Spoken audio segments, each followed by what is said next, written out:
Okay, सब हो गए रिज्वाइन?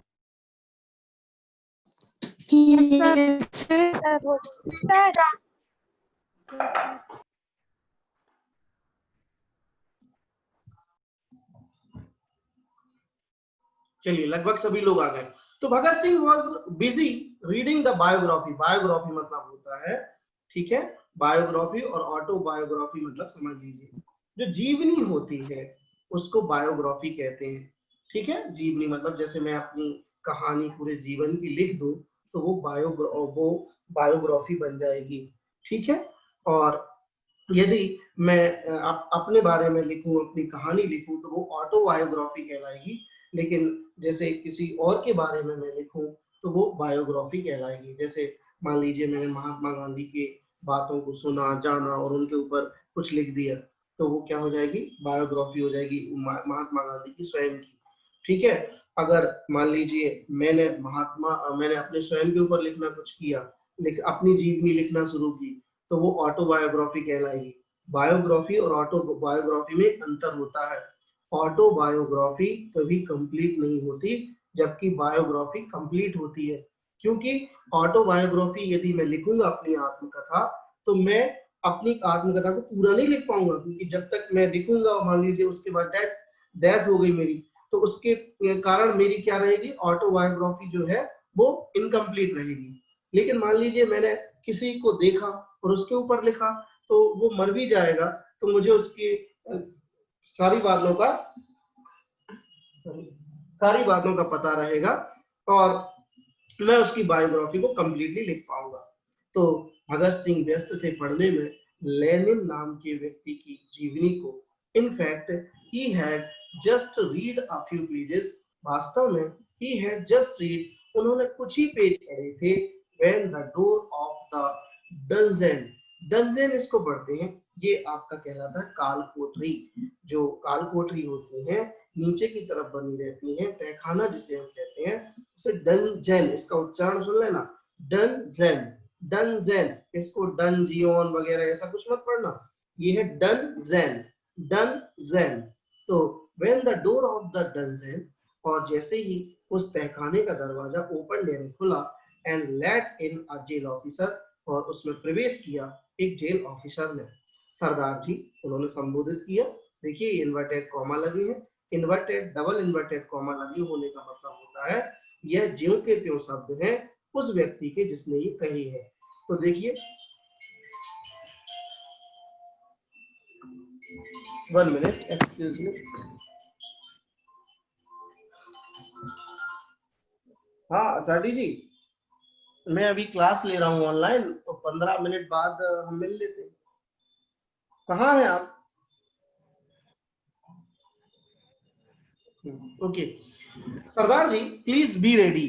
सरदार जी प्लीज यानी कृपया, बी रेडी यानी तैयार हो जाइए। यहाँ बी का अर्थ है होना, बी का अर्थ होता है बनना और बी का अर्थ होना भी होता है। तो प्लीज बी रेडी, तैयार हो जाइए। वी हैव बीन ऑर्डर्ड, हमें ऑर्डर दिया गया है, हमें आदेश दिया गया है to carry out the execution. अब यहाँ ध्यान देना कैरी आउट पर। कैरी का अर्थ वैसे होता है ले जाना, लेकिन जब कैरी के बाद कुछ शब्द जुड़ जाते हैं तो वो फ्रेजल वर्ब बन जाती है और फ्रेजल वर्ब के रूप में इनका अर्थ अलग होने लगता है। कैरी आउट मतलब होता है किसी कार्य को करना, किसी कार्य को पूर्ण करना, या किसी कार्य को कार्य लिख लेना आप लोग। ये कैरी आउट का मतलब होता है किसी कार्य को संपादित करना या किसी कार्य को पूर्ण करना। कैरी यानी ले जाना नहीं है, यहाँ कैरी का अर्थ हो जाता है ले जाना, लेकिन कैरी आउट का अर्थ होता है किसी कार्य को संपादित करना या पूर्ण करना। अगर हम और भी मतलब देखें कैरी के, तो अगर कैरी के साथ ओवर जुड़ गया, अगर कैरी के साथ आउट जुड़ा है और अगर कैरी के साथ ओवर जुड़ गया तो कैरी ओवर का मतलब होता है आगे बढ़ाना। कैरी ओवर का मतलब होता है आगे बढ़ाना। यदि कैरी के साथ ऑन जुड़ गया तो कैरी ऑन का अर्थ होता है जारी रखना। तो देखिए कैरी के साथ कई मतलब हमें मिल रहे हैं, ठीक है। तो इसे कहते हैं फ्रेजल वर्ब, और फ्रेजल वर्ब वो वर्ब कहलाती है जब किसी वर्ब में आकर के कोई दूसरा शब्द अंग्रेजी का जुड़ जाता है तो उसे फ्रेजल वर्ब कहते हैं। फ्रेजल वर्ब अपने अर्थ अपने मूल अर्थ से अलग रखती है। जैसे टेक यानी होता है लेना, अगर हमने टेक के साथ आउट जोड़ दिया तो टेक आउट मतलब होता है, ठीक है, कि टेक आउट मतलब होता है ले जाना। ठीक, तो इस प्रकार से टेक इन अलग होता है, टेक आउट अलग होता है। जैसे गिव मतलब होता है सॉरी, गिव का अर्थ होता है देना, और अगर हम गिव के साथ इन लगा देंगे तो गिवन मतलब होता है हार मानना, और अगर गिव के साथ आउट लगा दें तो गिव आउट मतलब होता है खत्म होना। तो देखिए गिव इन मतलब हार मानना, गिव आउट मतलब खत्म होना, और गिव का अर्थ क्या होता है देना। तो जब हम पढ़ते हैं तो हमें मीनिंग को अपने कॉन्टेक्स्ट से जोड़ने के लिए फ्रेजल वर्ब के मतलब बहुत जरूरी मालूम होना चाहिए। तो यहाँ जो लिखा है, देखो हम यहाँ पर ट्रांसलेशन करके आपको हिंदी 5 मिनट में बता देंगे पूरे लेसन की, लेकिन मैं ये नहीं चाहता कि आप इस लेसन को पढ़ लें तो इसका हिंदी जान लें। हम चाहते हैं कि आप इस लेसन के द्वारा जो चीजें इसमें अंग्रेजी में रीडिंग में आती हैं उनको भली भांति समझें, उनका यूज समझें। तो यहाँ पर जो ये वाक्य बना है प्लीज बी रेडी, ये इंपरेटिव सेंटेंस है। तो यहाँ पर ये कहा है सरदार जी तैयार हो जाइए, वी हैव बीन ऑर्डर्ड, हमें ऑर्डर दिया गया है to carry out the execution, execution यानी फांसी। ठीक, हमें ऑर्डर मिला है आपकी फांसी को पूर्ण कराने के लिए, या आपकी फांसी की कार्रवाई को पूर्ण करने के लिए हमें ऑर्डर दिया गया है, ये इसका एग्जैक्ट अर्थ है। सेड द ऑफिसर, किसने कहा, ये ऑफिसर ने कहा। Bhagat Singh was reading the book, ये कंटिन्यूअस टेंस है। जब जब आप वर्ब का आईएनजी सहायक क्रियाओं के बाद पाते हैं तो वहां पर रहा रही रहे वाले वाक्य बनते हैं। Bhagat Singh was reading the book, Bhagat Singh किताब पढ़ रहे थे। ही टोल्ड द ऑफिसर, ये देखो सेकंड फॉर्म आ गया, सेकंड फॉर्म का REA। तो ही टोल्ड द ऑफिसर, उन्होंने यानी भगत सिंह ने, टोल्ड यानी कहा, ऑफिसर से, विदाउट रेजिंग हिज आईज, अपनी आंखों को बिना उठाए, मतलब उनकी आंखें पूरी किताब पर थी और उन्होंने किताब से अपनी आंखों को हटाया नहीं, और ऑफिसर से कहा फ्रॉम द बुक, और उन्होंने किताब से अपनी आंखों को हटाया नहीं। वेट, उन्होंने कहा इंतजार करो। देखो इन्वर्टेड कॉमा लगी दोनों साइड, ये किसके शब्द है, ये भगत सिंह के शब्द है। इसे हम कहते हैं डायरेक्ट स्पीच। डायरेक्ट स्पीच वह स्पीच होती है जिसके दोनों तरफ इन्वर्टेड कॉमा लगी रहते हैं, डबल इन्वर्टेड, और वह डबल इन्वर्टेड के अंदर बंद रहती है। इनडायरेक्ट भी होती, इनडायरेक्ट भी होती है बेटा, लेकिन डायरेक्ट को इनडायरेक्ट बनाया जाता है, ये डायरेक्ट ही स्पीच है। ठीक है, मतलब ये भगत सिंह के ज्यों के त्यों शब्द है। अब भगत सिंह के शब्दों को हम कहेंगे तो वो हो जाएगी इनडायरेक्ट स्पीच, लेकिन हमें इसको इनडायरेक्ट बनाना पड़ेगा पहले। अब वो डायरेक्ट से इनडायरेक्ट कैसे बनते हैं ये अपन कभी ग्रामर में सीखेंगे। तो भगत सिंह ने कहा वेट यानी इंतजार करिए, वन रिवॉल्यूशनरी यानी क्रांति, रिवॉल्यूशन, रिवॉल्यूशनरी मतलब होता है क्रांति। वन रिवॉल्यूशनरी इज मीटिंग, फिर एक बार आईएनजी वाला फॉर्म आया है, तो एक क्रांति अनदर रिवॉल्यूशनरी यानी दूसरी क्रांति से अभी मिल रही है। यानी जो लेनिन थे, लेनिन भी क्रांतिकारी थे, रिवॉल्यूशनर थे। जो क्रांतिकारी होते हैं उनको इंग्लिश में रिवॉल्यूशनर कहते हैं, और रिवॉल्यूशनरी मतलब होती है क्रांति। ठीक है, तो लेनिन जो थे वो भी एक क्रांतिकारी थे। उनकी किताब कौन पढ़ रहा था, उनकी किताब पढ़ रहे थे, ठीक, भगत सिंह। तो उन्होंने कहा ऑफिसर से कि अभी रुको, एक क्रांति दूसरी क्रांति से मिल रही है। चलिए आगे लिखा है द ऑफिसर वॉज स्टन्ड, ये पैसिव वॉइस है। देखो द ऑफिसर वॉज स्टन्ड, जब जब सहायक क्रियाओं के बाद क्रिया का तीसरा रूप आता है तो वहां पर हम पैसिव वॉइस पाते हैं। आवाज कौन कर रहा है,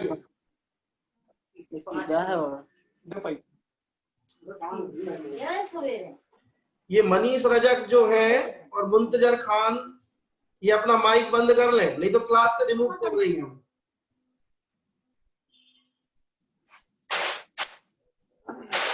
क्या करने हल्ला, हमें तो बिहार बोल, शिवानी का भी चालू है। शिवानी पटेल तुम्हारा माइक ऑन है, पलक तुम्हारा माइक ऑन है। सॉरी,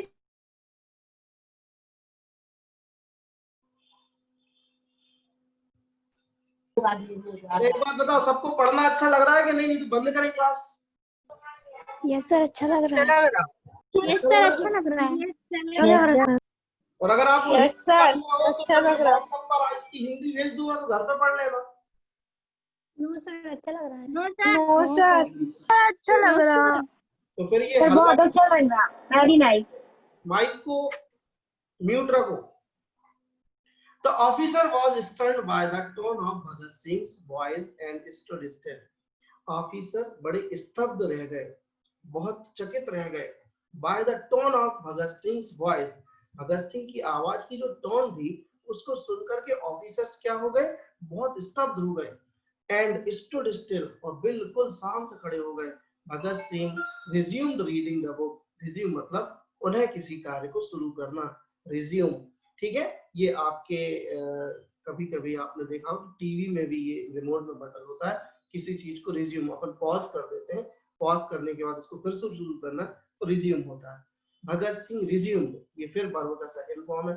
देखो ये स्टोरी है इसलिए वर्ब का सेकंड फॉर्म ज्यादातर आया है, तो हम यहाँ पर जितने भी वर्ब के सेकंड फॉर्म से आईए से हल करेंगे। भगत सिंह रिज्यूम, भगत सिंह ने पुनः शुरू कर दिया। रीडिंग द बुक, बुक को पढ़ना। ऑल ऑफ अ सडन, ये फ्रेज होती है।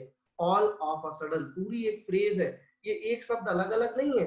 ऑल ऑफ अ सडन इसका मतलब होता है अचानक, जिसे हम सडनली भी कहते हैं। ऑल ऑफ सडन को हम सडनली भी लिख सकते हैं। ऑल ऑफ सडन अचानक, he heard the book in the air, उन्होंने उछाल दी किताब को हवा में। स्टूड फोर्थ, और आकर सामने खड़े होना, यहाँ फोर्थ का अर्थ होता है सामने या आगे, तो आगे आकर खड़े हो गए। FORTH फोर्थ मतलब होता है ठीक आगे, तो आगे आकर खड़े हो गए। एंड सेड लेट्स गो, और उन्होंने कहा चलो अब चलते हैं। अब मैं आपको बताऊंगा लेट्स का यूज क्यों करते हैं, कभी ग्रामर पढ़ाएंगे तो हम आपको लेट्स का यूज भी बताएंगे। Rajguru and Sukhdev also came out, ये फिर एक बार सेकंड फॉर्म आ गया। राजगुरु और सुखदेव भी केम आउट एक फ्रेजल वर्ब होती है। कम का मतलब आना होता है, लेकिन कम आउट का मतलब होता है निकलना। ध्यान रखना, कम का अर्थ आना, यदि कम के साथ आउट जुड़ गया तो उसका अर्थ होता है निकलना। सॉरी। और राजगुरु और सुखदेव भी निकल आए, ठीक देयर सेल्स। अब यहाँ सेल्स का समझ लीजिए, सेल मतलब कोशिका भी होता है। सेल हमारे रिमोट में भी डलते हैं, जो हमारी टीवी होती है, घड़ी होती है, उसकी स्पेलिंग भी यही होती है। यहाँ सेल का अर्थ है काल कोठरी या तहखाना या वो कोठरी जिसमें किसी को बंद कर देते हैं। आपने टीवी फिल्मों में देखी होगी, जो फिल्में आपने देखी होंगी जिसमें बताया होगा आजादी वाली फिल्में, तो उनमें देखा होगा तहखाने में एक कोठरी होती है, उसमें जाकर के बंद कर देते थे क्रांतिकारियों को। तो सेल मतलब होता है तहखाना या कोठरी। तो अपने अपने तहखाने से, कोठरी से सुखदेव और राजगुरु भी निकल आए। They had refuse to get their faces covered, और उन्होंने मना कर दिया, रिफ्यूज यानी मना कर दिया, to get their faces covered, अपने चेहरों को ढांकने से। बियर द कैप, वो काय के लिए मना कर दिया कि वो कैप भी नहीं पहनेंगे। एंड गेट हैंडकफ, और उनको हथकड़ियां भी ना लगाई जाए। उन्होंने मना कर दिया इन चीजों से कि भैया ना तो हमारे चेहरे ढांके जाए, ना हमें कोई कैप पहना जाए, ना हम कोई हथकड़ियां। हैंडकफ का मतलब होता है हथकड़ी। द थ्री रिवॉल्यूशनरीज, ये देखिए रिवॉल्यूशनर मतलब होता है एक, और रिवॉल्यूशनरीज मतलब क्रांतिकारी। वॉक्ड अलोंग, और आगे चल पड़े। सिंगिंग यानी गाते हुए। अ पैट्रियोटिक सॉन्ग यानी देशभक्ति गीत। इन अ जोवियल, ये नया शब्द आया आपके लिए। जोवियल का मतलब होता है आनंदित, जोवियल मूड यानी एक आनंद और प्रसन्न चित्त मुद्रा में वो लोग तीनों गाना गाते हुए, देशभक्ति गाना गाते हुए आगे बढ़ने लगे। एंड वर फॉलोड, और उनके पीछे चल रहे थे jail officials on all sides, और चारों उनके आजू बाजू पीछे जेल के ऑफिशियल्स मतलब जेल के कर्मचारी। यहाँ ऑफिशियल्स का अर्थ है कर्मचारी, उसमें कांस्टेबल और जो भी एसआई वगैरह जो होते सब। A huge crowd had assembled at the gate, consisting of photographers, reporters, the public, and the members of Bhagat Singh's family. A huge या huge करके बहुत ज्यादा संख्या में, बड़ी संख्या में, विशाल संख्या में। A huge crowd, एक बहुत बड़ी भीड़। had assembled यानी इकट्ठी हो गई थी। at the gate यानी कहाँ पर, गेट पर। यहाँ देखो at प्रीपोजिशन का प्रयोग हुआ है। एट प्रीपोजिशन का प्रयोग स्थानों के पहले किया जाता है, जैसे at the house, at the house, at the home, at the office, at the gate, at the platform, at bus stand, at railway station. तो एट का अर्थ यहाँ पर लिखा है गेट के पहले। तो गेट क्या है? एक स्थान है। तो यहाँ पर हम बता दें कि यहाँ बहुत बड़ी भीड़ हो गई इकट्ठी, कहाँ पर? गेट पर। कॉन्सिस्टिंग ऑफ एक प्रीपोजिशन है जिसका अर्थ होता है कि कॉन्सिस्टिंग ऑफ मतलब होता है जिसमें समाहित थे। कौन कौन समाहित थे? फोटोग्राफर्स थे, रिपोर्टर्स थे, पब्लिक थी, and members of Bhagat Singh family, यानी भगत सिंह फैमिली के मेंबर थे। इन दो लाइनों में आपने क्या नया जाना वो जान लीजिए।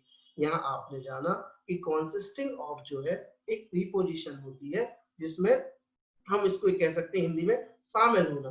ठीक है, कौन कौन शामिल थे? फोटोग्राफर्स और रिपोर्टर्स और पब्लिक और members of Bhagat Singh family. आपने यूज का मतलब भी इसमें जाना। The crowd was becoming unmanageable, और जो भीड़ थी वो बड़ी अनमैनेजेबल, यानी बड़ी अनमैनेजेबल मतलब उसको कंट्रोल नहीं, अनियंत्रित हो रही थी।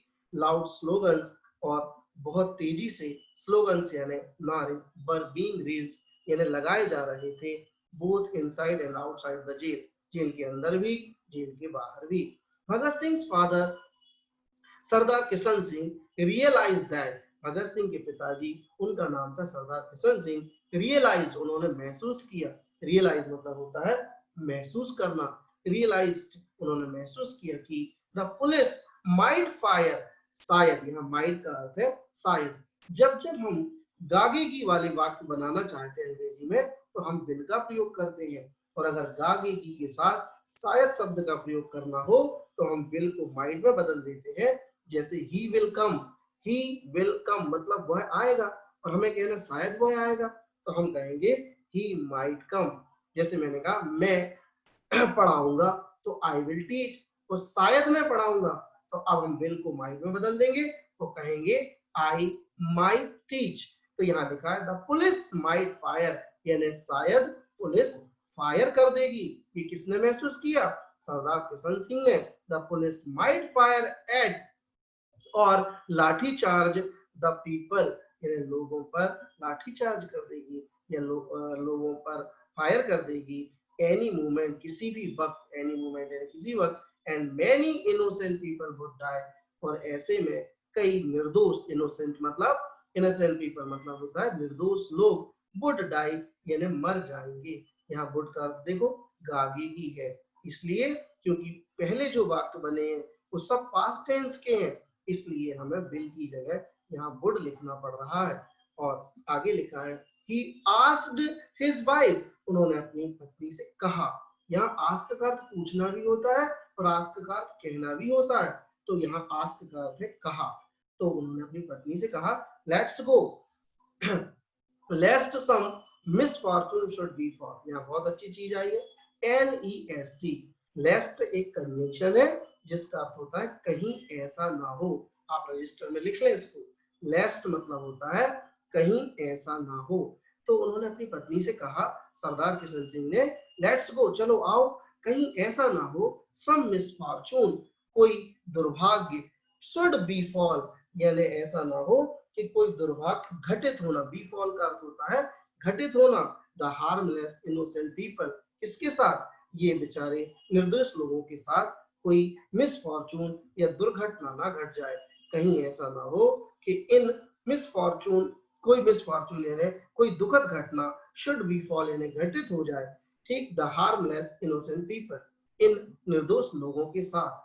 तो यहाँ मैं आपको एक बात बता दूं कि जब भी हमें हिंदी में कहीं ऐसा ना हो शब्द का प्रयोग करना हो तो हम लेस्ट का प्रयोग करते हैं, और उसके बाद हमेशा बनने वाला वाक्य शुड से बनता है।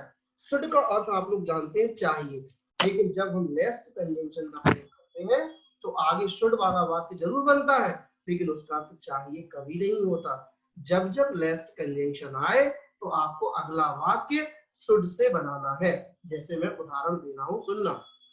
जैसे मैंने कहा धीरे चलो, कहीं ऐसा ना हो तो गिर जाओ। तो अब हमें इसको अंग्रेजी में कहना है तो हम कहेंगे धीरे चलो यानी वॉक स्लोली। धीरे चलो का अर्थ क्या हो जाएगा?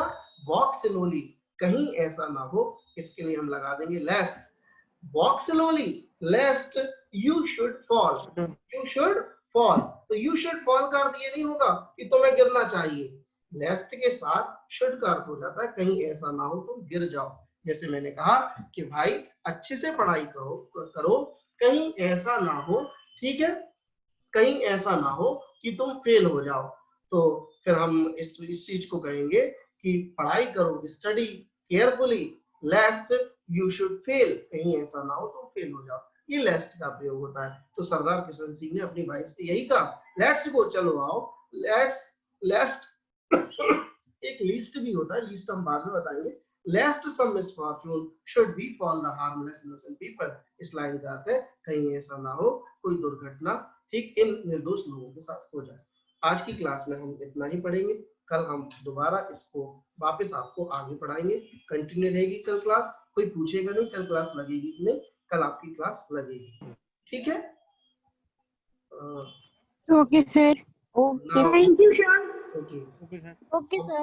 ओके, हम क्वेश्चन आंसर भी कल Okay, करेंगे sir. क्योंकि I have an important task, an important work.